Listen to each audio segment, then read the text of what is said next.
The big three are the popular shonen manga known as One Piece, Naruto, and Bleach. While there are multiple things that make these manga great, I believe that the biggest reason as to why no shonen series will ever get close to them is their strong starts. I'm not just talking about a good first chapter or episode, I'm talking about a series of back-to-back hard-hitting volumes. Modern manga like Academia and Black Clover haven't been able to accomplish this. First, One Piece. The manga starts off with a flashback, but the anime starts off with the Alvida section. In the first episode, Luffy has already inspired a person to change and shown off how badass he is. Immediately afterwards, they go to rescue Zoro. Zoro has a cool and respectable backstory as to why he is in his current position, and a tragic backstory alongside an amazing dream.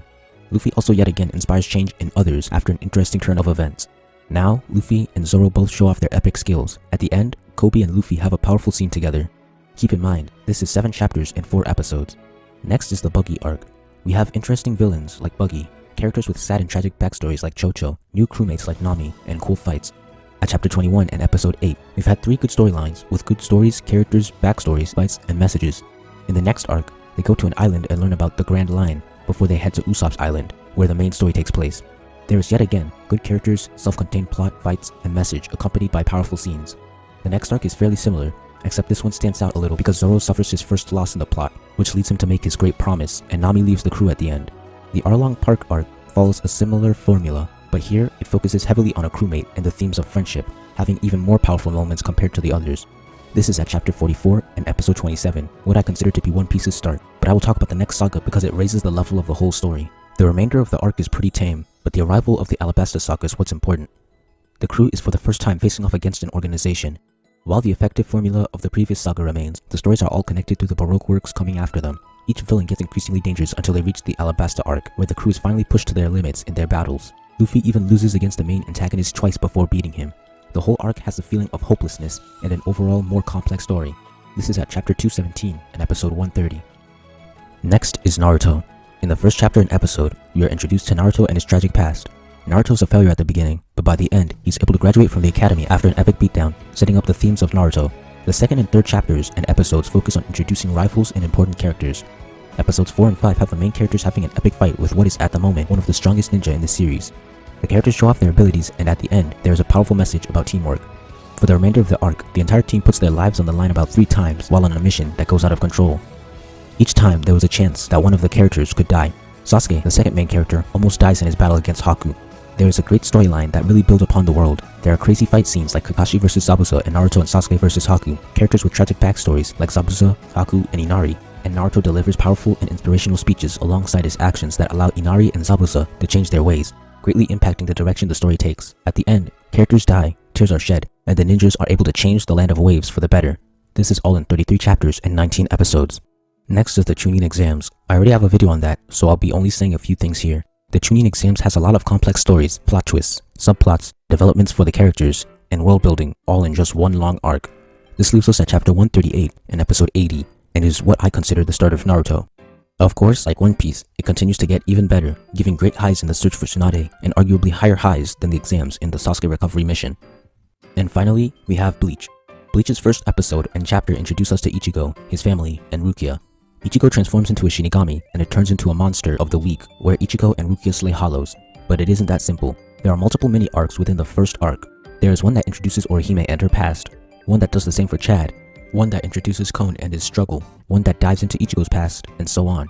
Not only do these episodes introduce and develop interesting characters, but they also have interesting plot lines to complement them. The hollow for Orihime's mini-arc is her older brother who got jealous. The hollow for Chad's mini-arc was a murderer who was chasing down his accidental killer that is now trapped within a bird. The hollow for Ichigo's mini-arc is the same hollow that killed his mother. Towards the middle of the first arc, Uryu the Quincy is introduced, and his kind had a conflict with Shinigami. This arc has Orihime and Chad awaken their powers to fight hollows and save people. It also has Ichigo defeating a Manos Grande, an extremely powerful type of hollow. At the end of the arc, Renji and Byakuya come from the Soul Society to take Rukia to her execution for breaking the rules. Ichigo and Uryu try to stop them, but are defeated. The main cast with powers then trains with Kisuke Urahara to prepare for the next arc. This leaves us at episode 20 and chapter 70. The next arc is the beloved Soul Society arc. This is when the main characters go to the Soul Society to save Rukia. After finding a way to infiltrate, the characters go through battle after battle. This arc reveals the true powers of the Shinigami and builds on the world. Stakes continue to rise as Rukia's execution date is moved, and the group is forced to face even stronger Shinigami. There's even time for cool training scenes, for characters to unlock new powers. Ichigo's efforts to save Rukia are supported by some of his current enemies, and Shinigami begin fighting Shinigami. Aizen, one of the captains, is apparently killed by someone during this time. By the end of the arc, when Ichigo defeats his final opponent, Aizen shows up to mess up everything. Apparently Aizen never died, and the council that the Shinigami were receiving orders from had been dead for a while. Aizen takes down Ichigo, Renji, and Komura, removes an object called the Hogyoku from Rukia, and departs with 2 other squad captains to the world of Hollows. This arc remains as the best arc in Bleach, and this leaves us at episode 63 and chapter 183. The big 3 all share common aspects in their starts. Firstly, they waste almost no time in getting started. While Naruto takes its second chapter off, the rest is straightforward. From the start, you know One Piece is a manga where Luffy will go to multiple islands to save people and get new crewmates. You know Naruto is a manga where the ninja are going to learn to be ninja and rise up the ranks. You know Bleach is a monster of the week that implements strong characters and storylines for each mini arc. This is positive because it forces the story to stay focused. Again, Naruto does start off with a 3-chapter prologue, but apart from that, the big 3 jump right into their style of story and rarely ever change. But when they do, it's to fit the direction of the story and is for an entire arc, like the chunin exams or the Soul Society. Secondly, these 3 mangas start off with small and short stories before moving on to bigger and longer ones. This allows them to slowly introduce us to the main cast and the world before taking off. It allows mangaka to take time and focus on individual characters. For Bleach, I explained it earlier, but Orihime, Chad, Kon, Ichigo, and Uryu all have a mini arc dedicated to diving into their character and their past. One Piece does a similar thing. Instead, it has a full arc to do this for some characters. Nami, Usopp, and Sanji all have an arc dedicated to them. Naruto does this a little differently though. The manga starts off with comical slice of life storylines to introduce the characters before moving into its plot.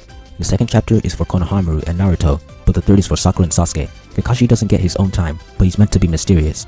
At the start of these manga, they never dump a large cast of characters on us. By slowly introducing them, they give us a chance to immediately care for their character. There is rarely ever a character in the spotlight that we don't care about.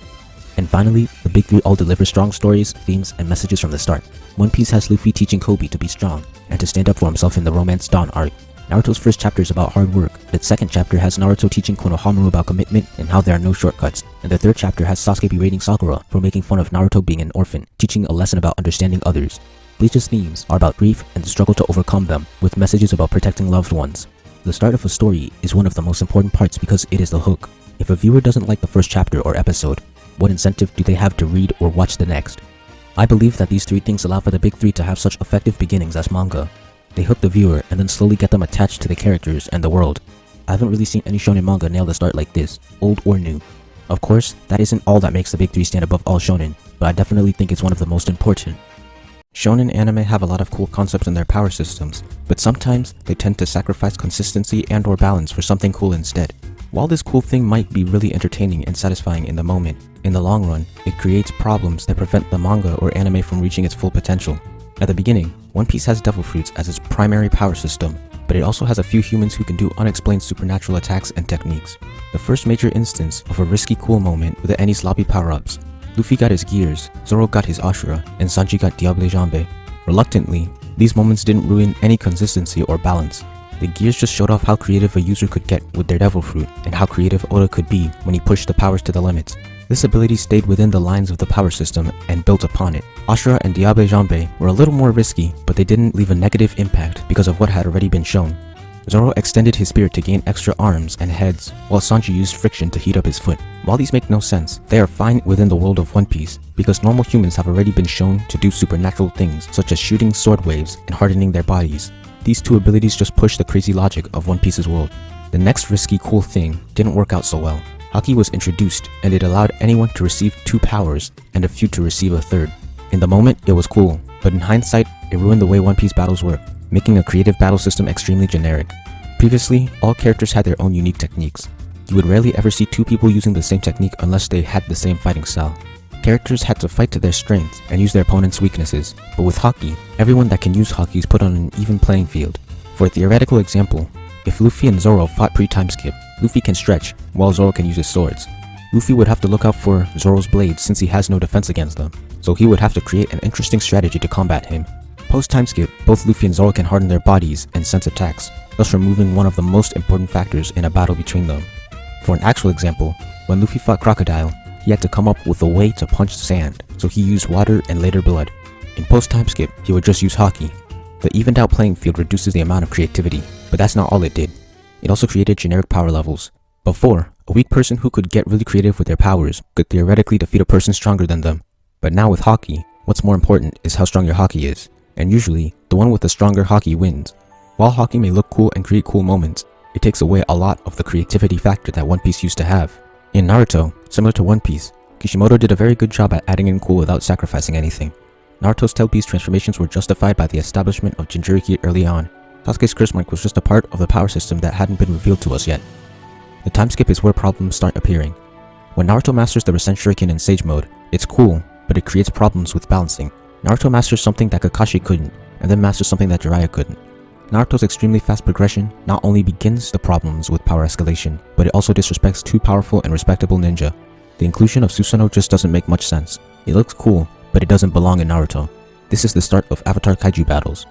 Kaiju battles using summonings and tailed beasts were fine, because it was already established, but summoning avatars just messes up the battles and puts Naruto and Sasuke too far ahead of the rest with no good explanation. This kind of nonsense continues with Kurama Chakra Mode and Full Susanoo. The Sage of Six Paths abilities were also problematic.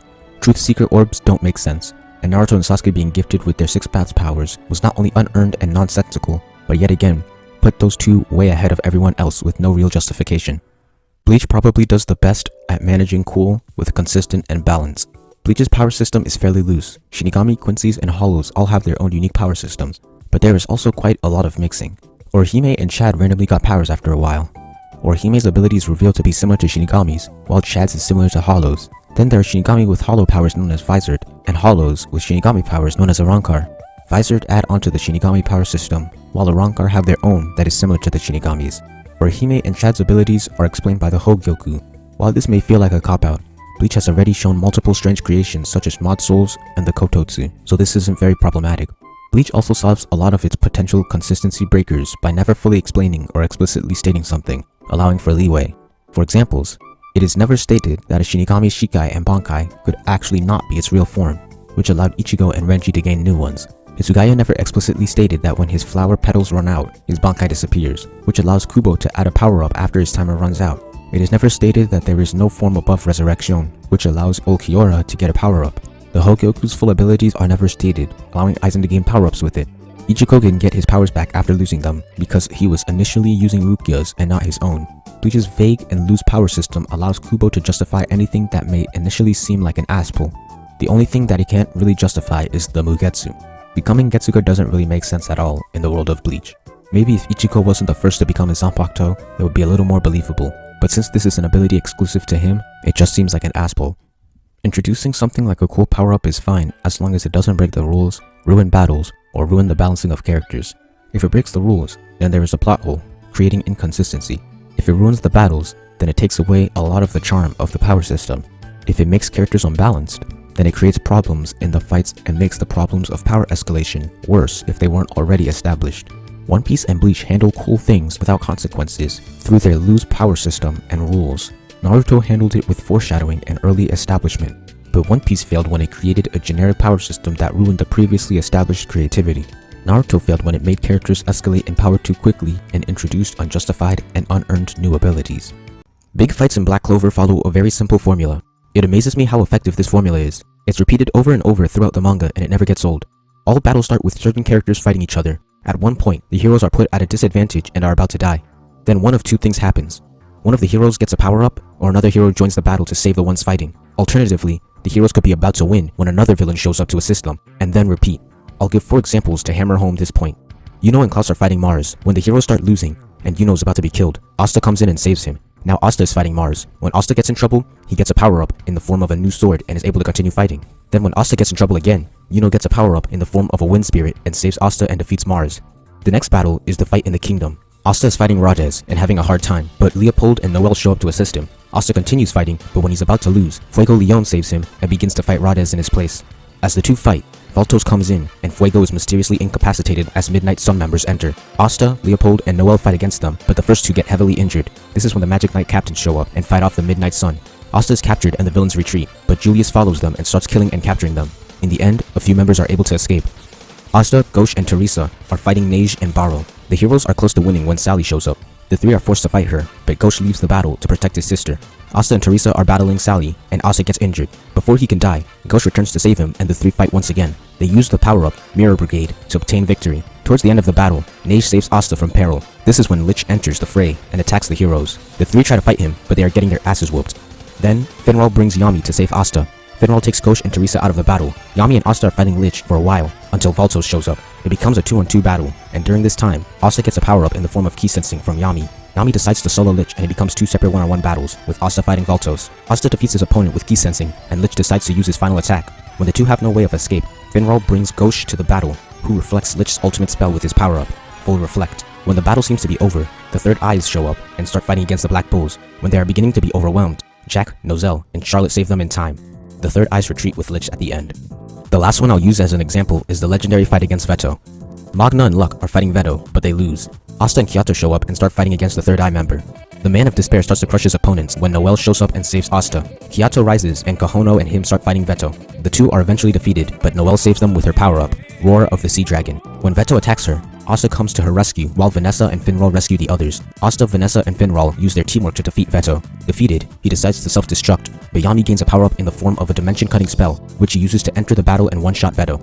Naruto and Dragon Ball Z use this strategy too. Naruto did it in the battle against Dozu's squad in the Forest of Death, and DBZ does it in nearly every single final battle. There are multiple advantages to this writing style. Both sides are allowed to go through multiple ups and downs without the battle feeling dragged out. These ups and downs are important because they keep up the tension and pay off. When a character starts going on the losing side and is about to die, tension is increased. When the characters defeat the villains, the viewers feel the payoff of the battle in the form of satisfaction and relief. Black Clover manages to do this multiple times in one big battle without losing the viewer's interest. This writing style also allows characters to lose without consequences. Asta technically lost to Rades, the Midnight Sun minions, and Veto, but he didn't face any dire consequences because the battle didn't end there.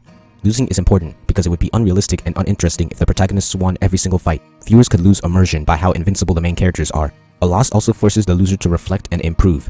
Black Clover's strategy of either bringing in another fighter or a power-up when things are looking bleak was an excellent choice. A new fighter entering the skirmish is smart because it can be logically and easily weaved into the story, especially when only a small portion of your vast cast is fighting. One new fighter could always turn the tides of battle. And then power-ups. Power-ups are extremely effective if they are gained or revealed mid-battle when the tension is at its highest. This can be hard to pull off because it might seem like an ass pull, but Black Clover does this sparingly and most of the time reasonably. Noel and Gosh having a new spell is reasonable because we don't see them use their spells that often. Yami suddenly getting a new spell by surpassing his limits fits perfectly with the themes of Black Clover. Asta learning ki sensing mid-battle is not only badass, but plausible due to the similarities between Yami and Asta, especially in the realm of Asta's physical prowess, considering that sensing is a physical skill. Asta just happening to find another anti-magic sword and somehow gaining a wind spirit are kinda reaches, but they aren't so bad. Asta was in a dungeon with treasure all around him, so a special sword being among that treasure is plausible. Gaining a spirit was sudden, but spirits are proven to be mysterious, even more so with how the fire spirit has moved on to another user. This technique to crafting fights is so effective in shonen battle manga, and the way that Yuki Tabata manages to successfully pull it off multiple times shows how skilled of a writer he is. The fight against Veto was probably the best example of this technique due to the fact that the entire battle was against one opponent, but that will get its own breakdown. In a previous video, I briefly went over how a certain magical index manages to utilize an overpowered character well. In this video, I will discuss how index as a whole manages and avoids power escalation. First comes the main character. He is given a very specific power that is only overpowered in the context of the series. He has the ability to negate all supernatural powers through physical contact with his right hand. If Toma was put against a martial artist or someone who used firearms, he'd be almost useless, but Index does its best to avoid that. Almost all of his opponents are magicians or espers who rely solely on supernatural powers, which then gives us the illusion of Toma being overpowered. Toma simply has a perfect counter to all magicians and espers. There are two major examples of Toma fighting someone who didn't use supernatural abilities, against Kanzaki and against Tsuchimikado. In both of those fights, Toma couldn't do a thing to them because his ability was useless in those situations. But Toma's power, Imagine Breaker, also has a big weakness, and that is the fact that it is only in his right hand and he must make physical contact to activate it. This means that he has to get in close range to use his ability. Also, if his opponents send multiple attacks at him at once, like against Oriana, he can only dispel the ones that he can touch fast enough. His power is only as fast as his right hand. The next strategy is how battles are structured. The first application of this is having characters with confusing abilities. Characters like Terra of the Left and Style Magnets are great examples. Part of the reason that Toma wasn't able to immediately defeat them is because their abilities were complex and he needed to understand their rules to find a weakness. Abilities with complex and confusing rules can greatly reduce the overpowered nature of Imagine Breaker. The second application is making one character's powers nullified or countered. Accelerator's power is broken, but when he was put up against Toma, he was easily defeated because his powers are supernatural. When Accelerator was put up against Kihara, he almost lost due to the fact that Kihara knew how to counter his powers. When Toma fought against Oriana, he was countered in two ways. The first was that Oriana was a martial artist, so Toma's Imagine Breaker couldn't do anything against that. The second was that Imagine Breaker can only counter one thing at a time, so when Oriana used a spell that fired multiple projectiles, Toma was left defenseless. And finally, Toma versus Terra. Terra's abilities were powerful and dangerous, but his glaring weakness was that he could only use it on one object at a time. So when Terra used his power on Toma's flesh, the latter used a gun on the floor to block and nullify the danger of Terra's power, giving Toma an opening to win. The last strategy is status. The greatest application of this strategy is that there are no hero organizations, and to a degree no ranks. These two are extremely important. Examples of hero organizations and ranks would be Naruto's ninja system and jonin, Bleach's Gote 13 and captains, Hero Academia's hero system and number 1 hero, and Black Clover's magic knights and grand magic knights. All of these manga have some kind of organization for the heroes that allows characters to rise up their ranks. By doing this, there is an obvious power scaling that is set. The character who is ranked higher than another is stronger than said other. The main characters of these manga usually start at the bottom and are eventually expected to move up to the top. For the most part, Index doesn't do this. There are 7 level 5 espers, but that isn't an organization, and the higher rank doesn't necessarily mean higher power, proven by characters like Sojita Gunna and by when Mugino fought evenly with Misaka. The ranking also only applies to espers, so no magicians are included. By not having ranks, Toma is allowed to be one of the strongest characters in Index without it immediately being known.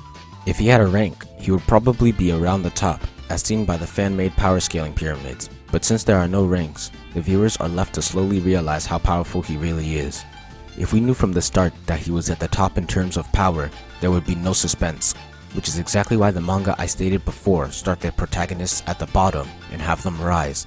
The lack of rankings gives the battles suspense because we don't always know if he can win, but it also allows Toma to start at the peak of his powers, needing no power escalation power-ups, because since Toma has all the power he needs due to his overpowered ability, all he has to do is find the right way to use it to win.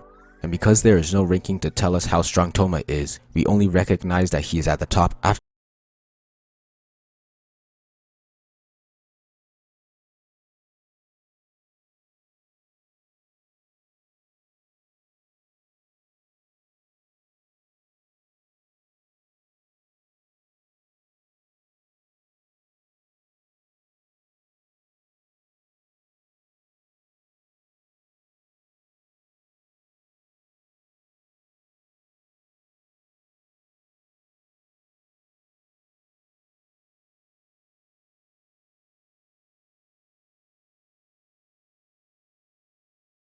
power escalation. Boku no Hero Academia has a large cast of characters, but I think the manga would benefit a lot more from choosing the characters who deserve their spots in the main cast. Hero focuses on the students at UA and splits them up into multiple classes. The 2 hero courses are Class 1A and Class 1B. The manga primarily focuses on the members of Class 1A, but the issue with this is that there are some characters who aren't in Class 1A but are better than a lot of the characters in Class 1A. I have a video on the complex characters of Hero, so I'll let that do the talking. The ones that stand out are Midoriya, Bakugo, and Todoroki. While the other characters are good in Class 1A, Monoma and Shinso's characters are far superior than theirs. Monoma is envious of 1A because they get all the limelight, regardless of how capable his class, 1B, may be, and is intent on proving that his class is better. Shinso has a strong hatred for people with quirks suited for hero work, because even though his quirk could be extremely useful as a hero, his is seen as villainous, and he wasn't put in the hero course simply because it didn't allow him to stand out in the entrance exam.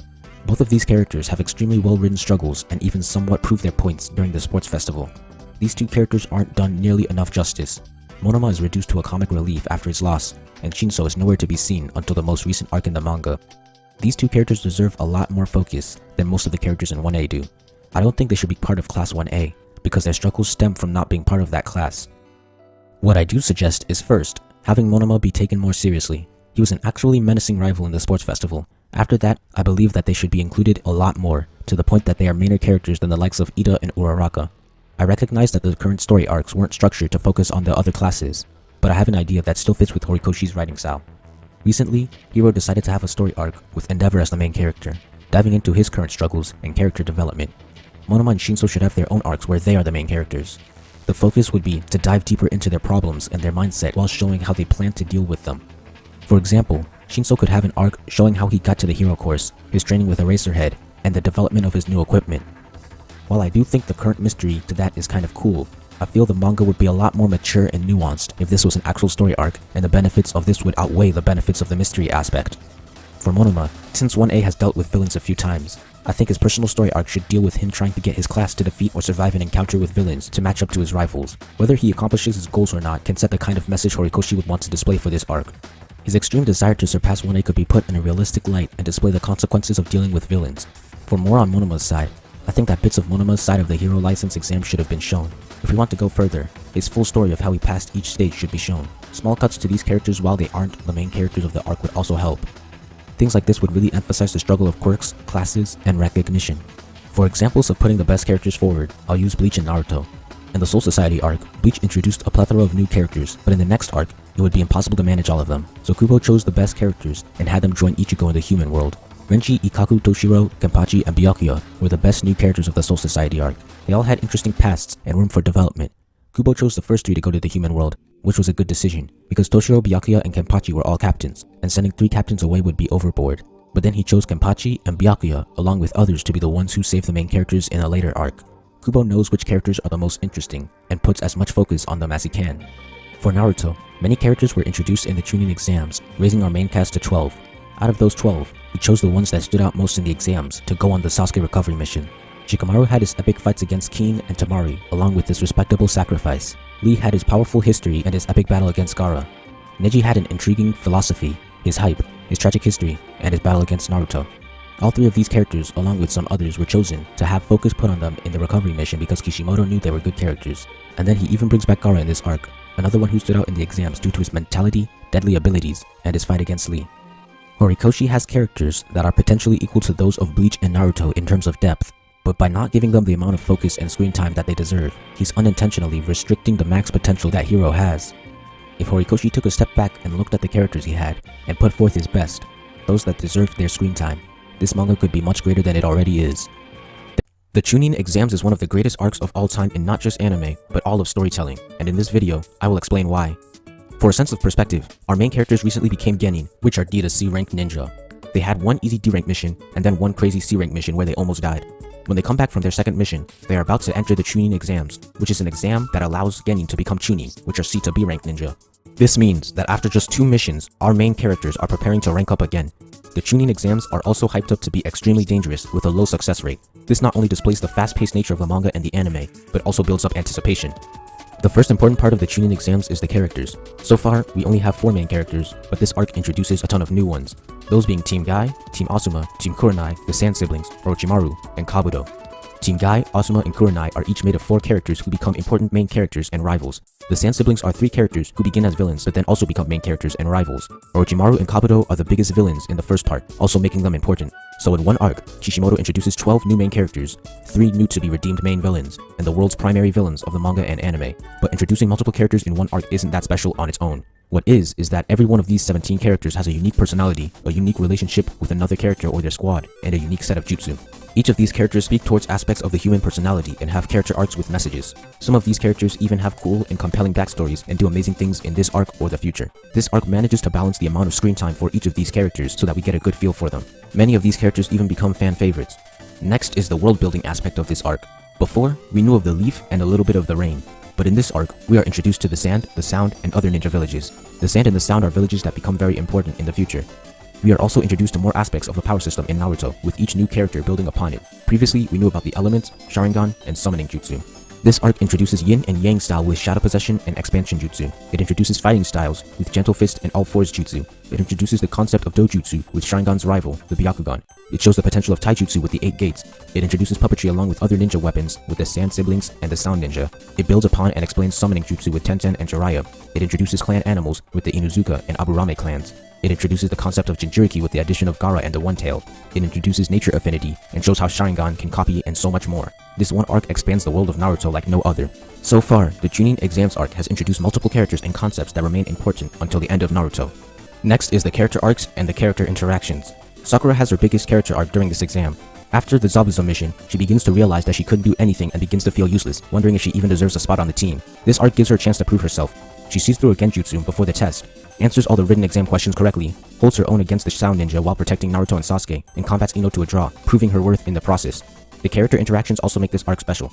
The large rivalry between Naruto, Sasuke, Neji, and Lee, along with the relationship of Neji and Hinata, are a few examples. When Naruto is always wanting acknowledgement from the likes of Lee, Neji, and Gaara, it feels good when Lee acknowledges him as a rival during his battle with Gaara. When we see Lee's backstory and how he was always below Neji, it's fulfilling to see him go 8 gates and amaze everyone. When Lee outperforms and beats Sasuke, only for Sasuke to copy his technique in months, it gets the viewers excited. When Hinata quotes Naruto's Nindo to Neji, it's cool because no ninja has ever looked up to Naruto before. And when Naruto gets payback for her against Neji, it's exhilarating. And finally, Shikamaru's willingness to be a decoy and sacrifice his life is respectable. All of these moments make for memorable scenes. Next is the power scaling and the lingering threat of death. Previously, the biggest fights in the Zabuza arc were between Zabuza and Kakashi, 2 jonin, and between Haku, another jonin level, and Ninetales Naruto, a power-up. So far we haven't really seen what the kids can do against people on their age and level, so this arc gives us that chance. We get to see what the amateur ninja are capable of instead of seeing full-fledged shinobi fight each other. We also get to see genin who outclass Team 7 like Lee and Neji, which makes it gripping to see how they are going to deal with them. We get a rough idea of where Team 7 stands among the other genin, what their flaws are, and where they need to get. The fights are also more interesting when the kids fight people on their level. This arc also has many deadly ninja taking the exam alongside them, like the Sound Ninja and the Sand Siblings, which keeps the intensity high. That, along with the fact that applicants are allowed and even expected to die, amplifies the already high intensity. So when characters actually do die, the viewers are left wondering about the safety of the main cast. One of the most obvious reasons that this arc is amazing has to be the fights. The fights in this arc are the greatest in all of Naruto. Some of these fights are even the greatest in all of anime. The fights are intense, epic, and unpredictable due to the new concepts introduced. These are also some of the smartest and most tactical battles that anime and manga have to offer. Fights like Rock Lee vs Gaara, Sasuke vs Orochimaru, and Shikamaru vs Temari are extremely memorable and unforgettable. The only other arc in Naruto that can rival these fights is the Sasuke retrieval mission arc. The last thing about this arc that makes it one of the greatest of all time is the actual exam itself. Death and mind games are the biggest factors in the exam. Before the actual exam starts, applicants are weeded out through a genjutsu. The first section of the exam is the written section, which so geniusly forces the applicants to cheat in cunning and creative ways by giving extraordinarily strict rules alongside near impossible questions. This section also promotes one of Naruto's biggest themes, never giving up. The second part is the Forest of Death, where the characters must survive inside of a forest while fighting each other to obtain 2 scrolls of opposite types while being forbidden to look at its contents. This section tests the characters mentally and physically. The intensity rises when it's revealed that a criminal entered the exam. The third section of the exam, the tournament, is packed with the already mentioned epic and most memorable fights. The additional invasion in the arc, while not being part of the exam, adds to the greatness of the arc with a betrayal, a chase, and some badass fights to end off the arc. It also paved a path for the next arc with the world-changing death of the Hokage. In conclusion, the Chunin exams arc is one of the greatest arcs of all time because it introduces multiple complex main characters and expands the world of Naruto by a large amount, thus setting up a lot for the future, has amazing character interactions, and a great character arc, shows what the main cast is really capable of against people on their level, introduces rivals for the main characters to surpass, constantly has the threat of death and failure, has a plethora of top-tier fights, and has a creative, detailed, and complex exam for all of these aspects to take place, all in just one arc. Power escalation in anime is when the powers of the characters keep rising as the story goes on. Almost all shonen have power escalation, and while not necessarily being a bad thing, many shonen battle fantasies suffer from it. JoJo's bizarre adventure finds a way to mostly avoid power escalation through its usage of stands and its story structure. Most battle fantasies are about heroes fighting against villains, where the main character slowly becomes the strongest hero. These stories are usually long-running, giving the main character a lot of time to get stronger. JoJo's first tactic is the separation of mostly contained parts. Each part has a different cast of characters and a different story.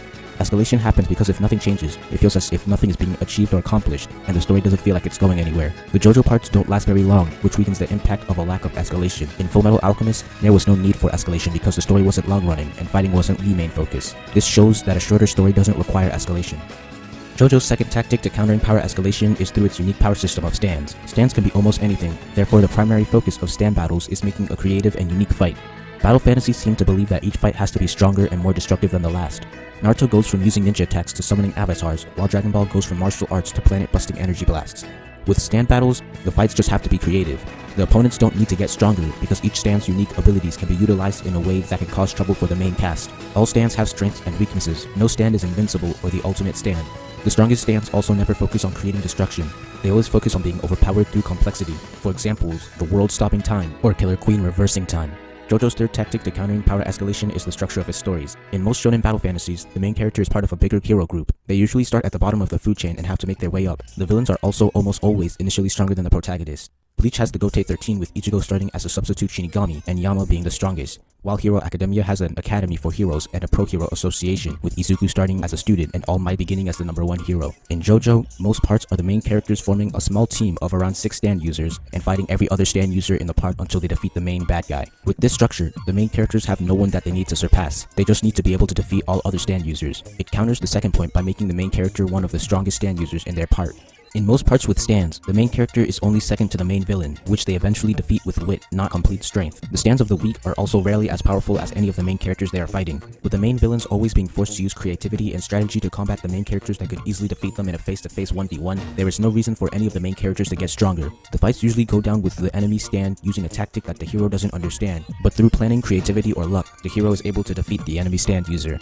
For the only enemy who could possibly be stronger than the main characters, the main antagonist, the protagonist will usually use a mix of wit and luck in order to defeat them. In conclusion, JoJo uses a unique story structure and a power system that favors creativity over raw power in order to get around the shonen battle fantasies common trope of power escalation. Other anime that avoid power escalation in a similar way are Toaru Majutsu no Index, in the sense that the main character begins as one of the strongest in his series, and Fullmetal Alchemist, in the sense that creativity is more important in its fight scenes. Haikyuu is a manga and anime written by Haruichi Furudate. This volleyball manga effectively gives the viewers a sense of escalation in the abilities of the main characters, primarily the protagonist, Shoyo Hinata. Hinata wants to be the ace of Karasuno, the person who scores the most points, because his idol, the little giant, was also the ace of Karasuno. The little giant and Hinata are both short players in a sport where height is advantageous, but both can jump really high. These similarities make Hinata want to be like the little giant. The little giant's playstyle is to score by hitting the ball off the blocker's hands. I personally expected Hinata to flat out copy this, but that's not what happens. Instead, Hinata takes the route of becoming the best all-around player.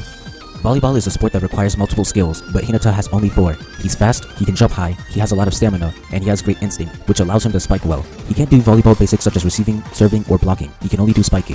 So, Hinata is a pretty bad player, but he is able to shine because his speed, jump, and instinct are all necessary to hit Kageyama's crazy serves. This creates a godlike quick. In this quick, his instincts allow him to spike with his eyes closed. While they are in the practicing phase, Hinata is forced to learn the basics of serving and receiving, though he isn't very good at it.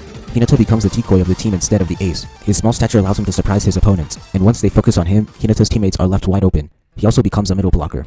To increase the speed of the godlike quick, Hinata learns the minus tempo and infuses it into the quick. Hinata's reliance on the godlike quick becomes apparent when his opponents are able to get used to it and block him. Hinata is then forced to learn to spike with his eyes open instead of relying on instinct. He is allowed to do this through Kageyama's newly learned stopping toss. Though he initially struggles, he is able to master this and control exactly where he spikes instead of spiking straight down. For example, he is now able to do a touch spike if he is too close to the net. This development increases Hinata's offensive capabilities. Hinata later increases his defensive abilities when he learns the close receive, a blocking technique where he backs up for a block and uses the power of the spike against his opponent while pushing the ball over the net. This increases his blocking technique. He then learns the block out, where he initially hits the ball at the blocker's fingertips so that it can land out of bounds on the opponent's side to score a point. Bokuto also teaches Hinata how to feint. Hinata acts like he's about to spike with his full power, but then lightly touches the ball over the net.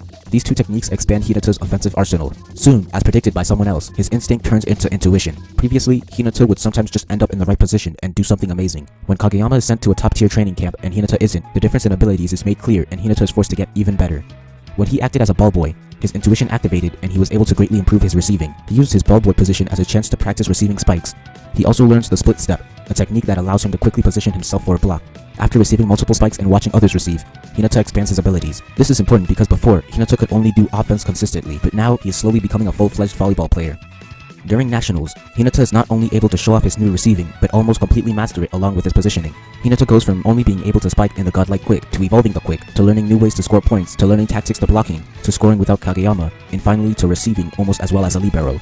All that's left for Hinata to become an all-around player is to learn how to perform special serves and to learn how to set balls for spikers. Haikyuu starts the protagonist with very few skills that are advantageous to the sport, and then has the protagonist slowly learn and even master the basics, all the while they improve what they started out with. But all of this happens at a very slow pace. Hinata takes it one step at a time. This is not only realistic, but advantageous for a long-running manga, and it avoids the problems of power escalation without getting rid of it. JoJo's bizarre adventure is separated into multiple parts in which a new set of characters are introduced. There are many advantages that come with this part system. The first is the characters. With each part having different characters, Araki has the chance to display a variety of main characters, supporting characters, and antagonists. For example, Araki can create a righteous hero who wears his heart on his sleeve, a hero who is silly on the outside and sly on the inside, and a badass delinquent hero who rarely talks, all in the same manga. It also allows him to test out a variety of character designs. Though not all of his characters come out perfectly, a lot of them are well crafted. The characters mostly get just enough development and screen time to get viewers attached to them before introducing a new cast. Many lovable heroes and villains have come out of this unique system. The viewers will never feel like they have seen enough of one character. The second advantage of JoJo's parts is the story and the reset.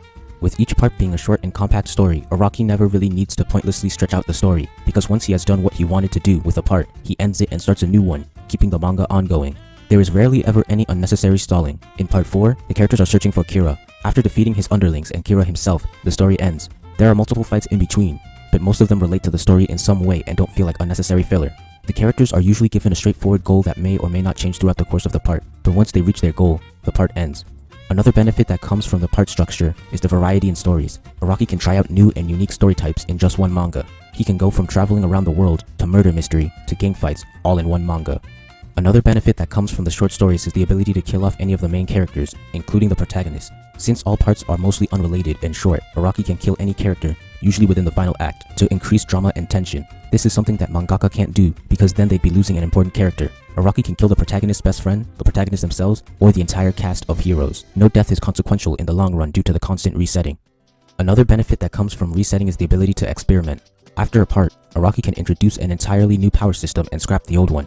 The greatest example was the shift from Hamon to stance. In part 1, Hamon was used aggressively with martial arts, and in part 2, Hamon was used strategically, usually making use of one's surrounding. By the end of part 2, Araki created an almost invincible godlike antagonist. When the power escalation was getting too high, he got rid of Hamon and introduced stance in the next part, solving all of his Hamon problems. Parts allow him to test out characters, power systems, and story structures. The part structure also allows him to create multiple final climactic battles between two arch-enemies, unlike other manga that only have their final climaxes at the end of the story. Having all of these things put together is like having a super compact Naruto, One Piece, and Bleach, all be one manga written by a single author, but split into different loosely related parts. Araki is allowed to tell multiple different brilliant stories all in one manga with his part system. There are 4 things that make a great fight: the build-up, the emotion, the phases, and the conclusion. The battle between Naruto and Sasuke at the Valley of the End manages to hit all of these 4 points well, which makes for an exceptional battle. In this video, I will be breaking down Naruto vs Sasuke. The build-up and emotion are important because that allows for us to connect with the fighters. If we are watching 2 complete strangers fight, it doesn't mean anything to us viewers. But if we are watching 2 best friends that we have come so far with, we have some kind of understanding what the fight means to the characters. Naruto was the underdog who always wanted to become the greatest ninja. Meanwhile, Sasuke was always at the top of his class. Naruto wants to become Hokage and Sasuke wants power. Sasuke initially thought nothing of Naruto, but throughout the story, Naruto has been slowly catching up to him and even surpassing Sasuke. Now Sasuke is falling behind someone who he never saw as a rival, and Naruto is reaching Sasuke's goal before Sasuke himself. Sasuke becomes extremely envious of Naruto and challenges him to a fight. When he sees the difference in the power of their signature jutsu, this becomes the last straw. To add fuel to the flame, the Sound Four show up and display for Sasuke how powerful he can get if he joins Orochimaru. Now Naruto's closest friend is going to join the bad guys. After going on a risky mission where the ninja involved almost lose their lives, Naruto finally catches up to Sasuke. The only person who could somewhat understand his pain, the person he considered to be his best friend, is now going to the dark side. Now, Naruto wants to stop him and bring him back to the village. Right before the battle, flashbacks of all of their time together plays to emphasize the weight and importance of this battle. Early on in the fight, Sasuke even tells Naruto that he is his best friend, making this battle more tragic. This battle is special because viewers can sympathize with both fighters since they are the 2 main characters and even pick either side, something that you don't see a lot in anime.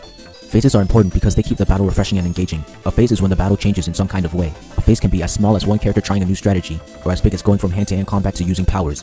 If a fight is just 2 characters attacking each other with nothing changing, the fight gets stale very quickly. If the fight is short, phases aren't completely necessary, but they will always make a fight better. Since this battle is the final climactic fight of part 1, this battle is long and thus has multiple phases. This specific fight usually changes phases whenever Naruto or Sasuke gets a new power-up. In phase 1, Sasuke is shown to be physically stronger, faster, and more durable than Naruto. He is able to take Naruto's punches without flinching and is able to punch Naruto across the valley. He is fast enough to outclass Naruto in taijutsu. Sasuke's skill in ninja weaponry is also shown. Sasuke's fireball jutsu is also shown to be more destructive. His slickness is also shown in the way that he keeps stealing things from Naruto. When Sasuke activates his Sharingan, he completely obliterates Naruto's shadow clones and is even able to tell where the real Naruto is. Sasuke seems to be ready to kill Naruto in order to gain more power, which crushes Naruto. This phase of the battle shows how Sasuke outperforms Naruto in almost every way, putting him back on top, and revealing how much better Sasuke got because of Orochimaru. His superhuman strength is the clearest example of this development, which even Naruto realizes. Sasuke being completely dominant in this fight gives a sense of hopelessness for Naruto supporters, but also gives a sense of satisfaction for Sasuke supporters. Also, putting the main character on the losing side at the beginning of the final battle also rises the stakes, and gives more of a feeling of tension. Towards the end of the phase, Naruto snaps back into reality and is ready to fight Sasuke. They have a Rasengan and Chidori clash that results in a draw. Sasuke is pissed that Naruto can match his full power Chidori after his power-up, while Naruto is sad that Sasuke is actually trying to kill him. This is an interesting development because previously, Naruto's Rasengan is hinted to be far stronger than Sasuke's Chidori, which Sasuke was aware of, but now that they are clashing, and the result is a draw, Sasuke is angry that they tied instead of being satisfied that their jutsu are now equal. Sasuke seems to be holding himself higher than Naruto, but either way, it is satisfying for Sasuke supporters to see him cancel out a jutsu that was previously too strong for him. After this clash, Sasuke enters his Curse Seal Stage 1 and makes a claim about high-class ninja being able to read one another's thoughts during battle. Sasuke then continues to show his enhanced strength and superior taijutsu along with some strategy. At the end of the phase, Sasuke stabs Naruto with his Chidori and deactivates his curse mark, but then Naruto's Nine Tails chakra mode starts to activate, beginning phase 2.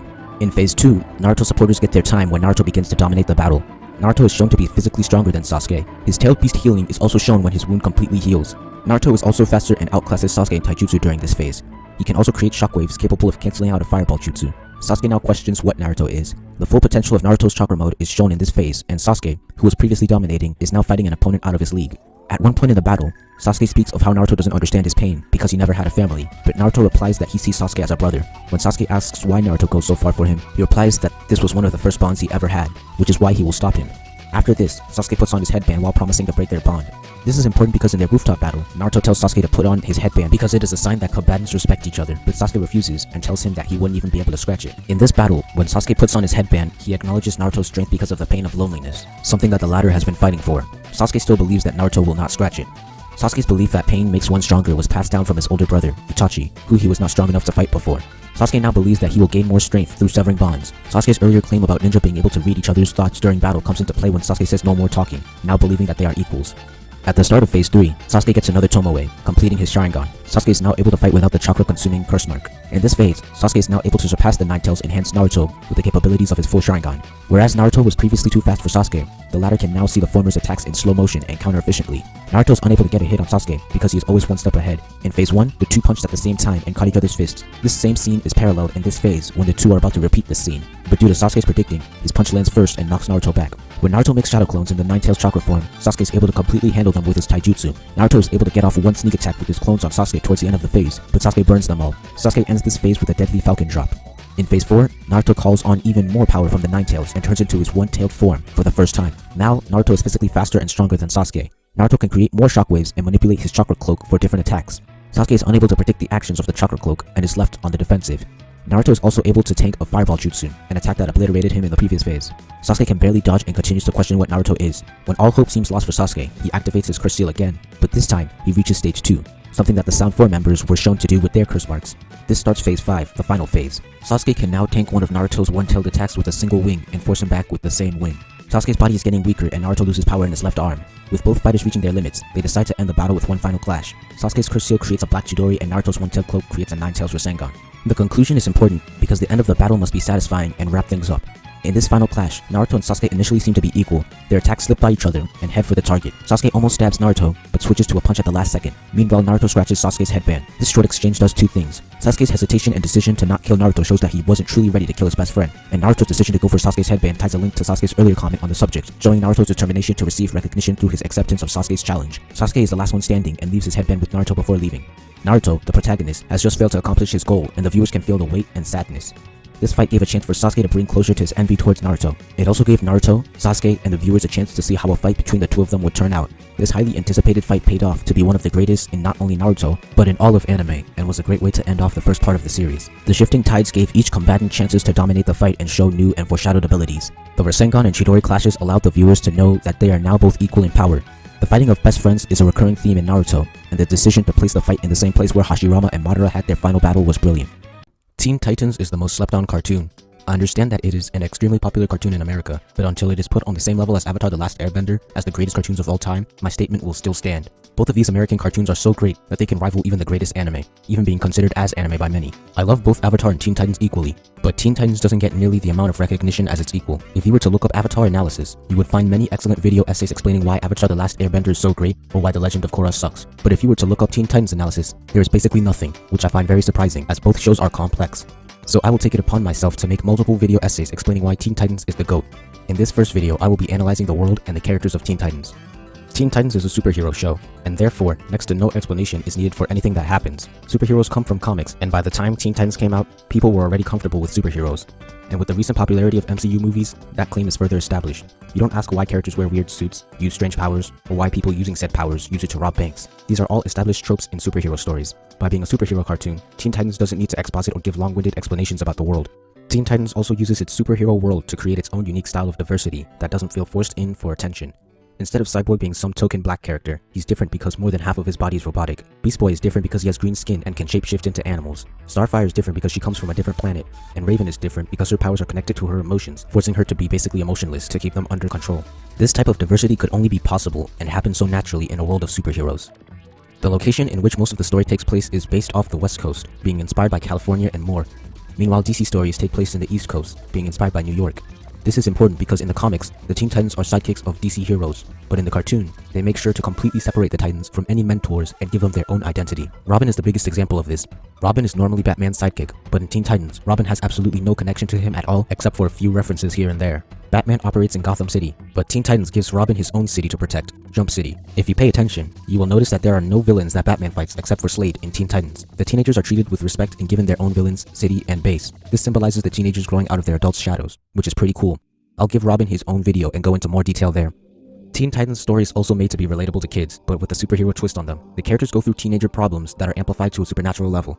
For example, protecting the city from villains is a superhero twist on protecting your friends from bullies, while the Titans helping one another through problems can be directly translated to being there for your friends. The show is made to be understandable for kids, but it can be enjoyed by people of all ages, and since it's for kids, the creators also use a lot of show, don't tell, which is a problem that a lot of stories struggle with. For example, Starfire compares her planet to Earth, and that coupled with her strange appearance, powers, and talking pattern immediately lets you know that she isn't from Earth. There is no long explanation needed. Of course, you could also read the comics, but Teen Titans never really relies on it, which I'll get into later. Another example is at the very start of episode 6. Dr. Light has a bag of money while standing on top of the truck, and the Titans are surrounding him. There is no explanation or backstory needed. The visual cues tell us that Light is a bad guy and he's robbing a bank. One thing that makes Teen Titans really amazing is its episodic structure. Every single episode except for multi-parters tell an entire story within 24 minutes. Each episode leaves you satisfied when you finish. Some episodes have really gripping plots. For example, episode 2 has Blackfire, Starfire's sister, come to Earth after committing a crime to disguise as Starfire so that she can be captured in her place. While not all episodes have a gripping plot, they make up for it with something else, because it doesn't stop there. Each episode does something new with the characters, whether it be a character arc, which this show has a lot of, or otherwise. So no matter how interesting the story for that episode is, you can expect good character development. Episode 1 has Robin and Cyborg getting into a fight. Episode 2 has Starfire feeling unneeded. Episode 3 had the Titans put in a vulnerable position, and it just keeps going. From day one, this show was quality. Though the show is episodic, it also has a story arc for each season, along with a character arc for a specific Titan during said season. Season 1 is about Slade as the villain and Robin's character arc.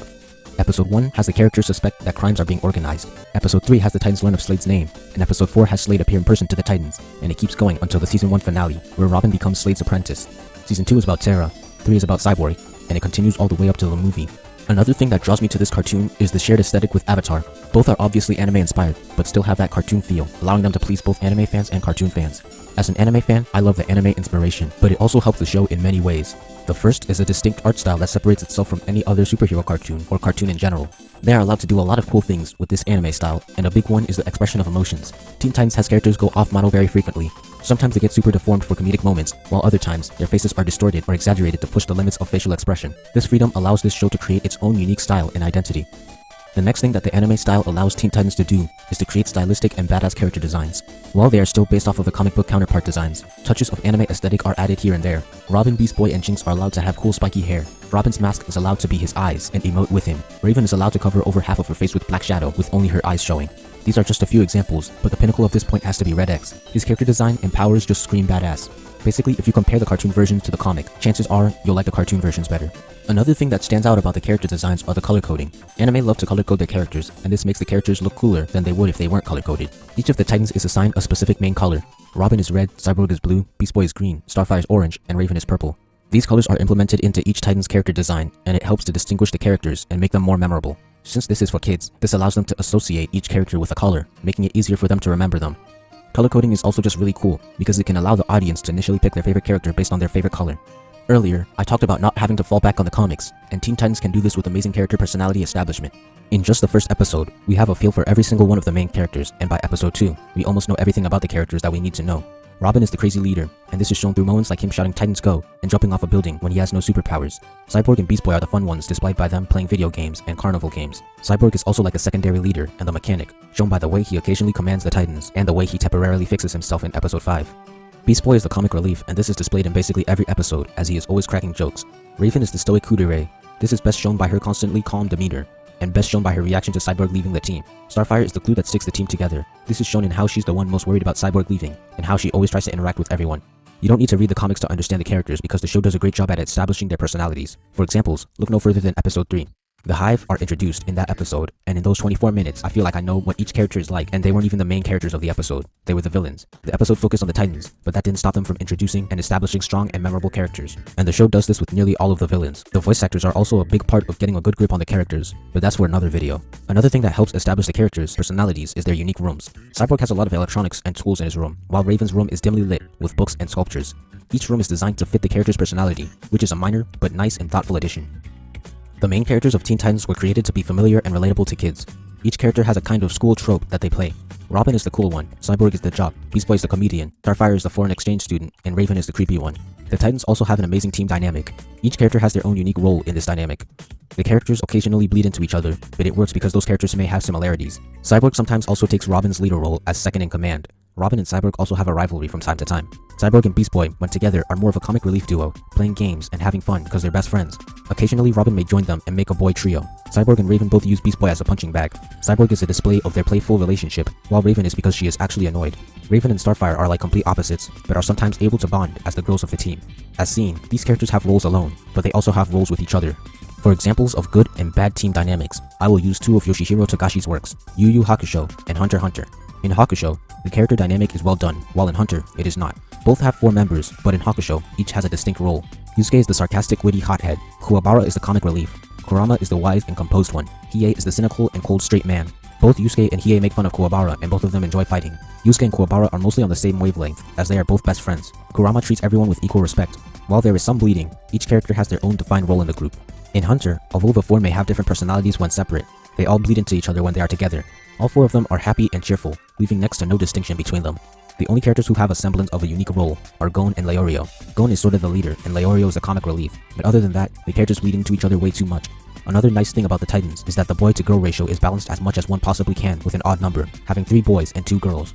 Teen Titans also knows how to develop character relationships well. Relationships and characters take logical turns based on what we are already given. For characters, Starfire is from a different planet, so she is given a character arc where she feels out of place. Cyborg is half robot, so he is given a character arc where he feels like a freak. Raven always secludes herself, so she is given a character arc where she tries to do things by herself. For relationships, Robin and Cyborg are rivals, so they are given a character arc where their rivalry goes too far and they separate. The final thing I will talk about is the personal connection to the villains. The villains aren't just objects to move the plot forward, the villains are actual characters. For example, episode 4 has lightning and thunder causing destruction for fun. Beast Boy has to be the one to teach them that what they are doing is wrong, and by the end of the episode, they learn their lesson. Slade isn't just some villain, he helps Robin progress as a character. Blackfire is similar for Starfire, and Brother Blood does the same for Cyborg. The Hive are kinda like the opposites to the Titans, and can be seen as their rivals. There is a lot more to cover, but in order to properly cover them and convince people to agree with my stance, I will have to rewatch all 65 episodes, so the other videos will take more time to come out. I also plan to give each character their own in-depth video essay after covering the plethora of components that make this cartoon a GOAT. My final video on this subject will be a compare and contrast to its equal, Avatar: The Last Airbender, so stay tuned for that. Thank you for watching. Please like, comment, share, subscribe, and help me revolutionize the manga industry by buying my manga and spreading the word. All important links will be in the description.